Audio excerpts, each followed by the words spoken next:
Olá, meus irmãos, graça e paz do Senhor Jesus seja com todos vocês. Uma ótima terça-feira para todos nós, no confinamento dos homens, mas na liberdade do Espírito.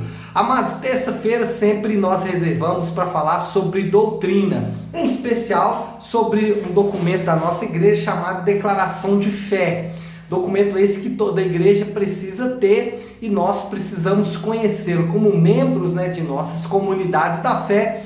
Precisamos conhecer este documento que, em suma, é um resumo das principais doutrinas que nós cremos na palavra de Deus. Bom, a nossa declaração de fé, nós já falamos bastante sobre ela, temos falado já há algum tempo, falamos quem nós acreditamos que Deus é, falamos sobre o homem, sobre o pecado e agora estamos falando de salvação. Se você precisar, eu posso disponibilizar esse documento para você. Só você me mandar aí nos comentários, um pedido que eu vou atender com muita tranquilidade, tá bom? Manda seu e-mail para mim que eu mando para você. Bom, quando a gente fala de salvação, a gente fala de vários aspectos que envolvem a salvação. Dentre eles, o assunto de hoje que é santificação. Santificação é meio que um mito assim no meio da cristandade de forma geral, muito porque nós não entendemos muito bem o que é santificação. Então a gente imagina, por exemplo,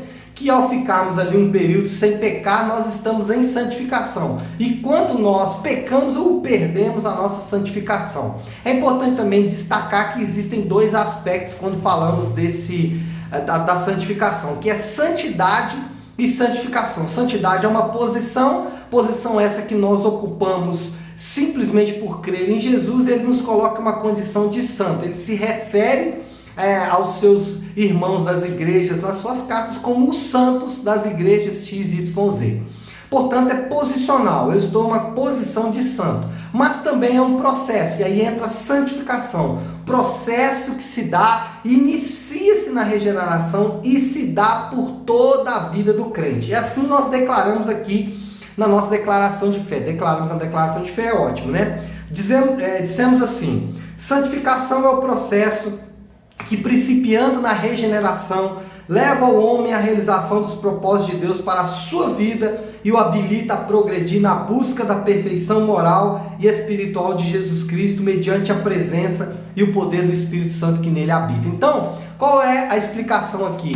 No novo nascimento, o Espírito Santo vem habitar na vida do crente e vai habilitar o crente a buscar a perfeição moral e espiritual para cumprir os propósitos de Deus na vida dele através dessa habitação do Espírito Santo. Então, a primeira coisa que nós declaramos aqui é que o Espírito Santo nos capacita, a partir do novo nascimento, a buscar cada vez mais uma perfeição moral e uma perfeição de vida para cumprir os propósitos de Deus. Então, primeira coisa, santificação é um processo que é iniciado por Deus, habilitado por Deus pela habitação do Espírito Santo. Mas não é só isso. Nós continuamos dizendo assim: ela ocorre na medida da dedicação do crente e se manifesta através de um caráter marcado pela presença e pelo fruto do Espírito, bem como uma vida de testemunho fiel, serviço consagrado a Deus e ao nosso próximo. O que nós estamos dizendo aqui?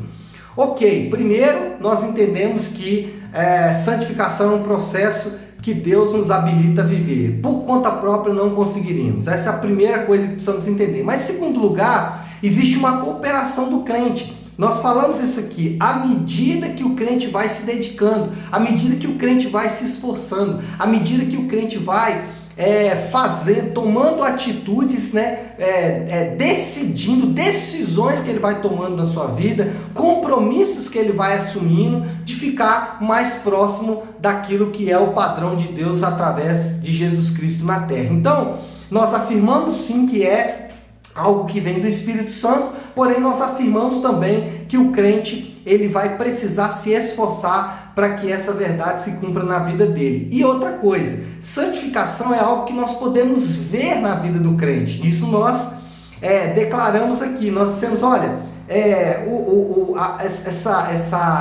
essa santificação será manifesta na vida do crente através de um caráter marcado pela presença, pelo fruto do Espírito. Ou seja, aqueles 9 características do fruto do Espírito em Gálatas 5, além de outros, por exemplo, em 1 Pedro, você vai perceber na vida de um crente que é um crente que tem a sua vida dedicada à santificação. Ou seja, uma pessoa que não tem essas características, nós podemos muitas vezes questionar, e se você está me ouvindo não tem essas marcas, você pode questionar o nível da sua santificação. E por último, ele vai dizer por uma vida de testemunho fiel e serviço consagrado a Deus. E esse é o terceiro aspecto aí dessa santificação. Primeiro, ela vem através de Deus. Segundo, é o esforço do crente que demonstra esse esforço pelo fruto do Espírito. Terceiro, ele demonstra a sua santificação pelo seu serviço dedicado à obra do Senhor. Então, nós entendemos santificação desta forma: uma ação de Deus, um compromisso do crente, e vai desaguar, vai produzir o fruto do Espírito e também serviço cristão. Então, espero que tenha sido muito claro, espero que tenha abençoado você e de alguma forma ajudado você a entender um pouco esse processo chamado de santificação, tá bom? Que Deus abençoe e uma ótima terça-feira para todos nós, em nome de Jesus.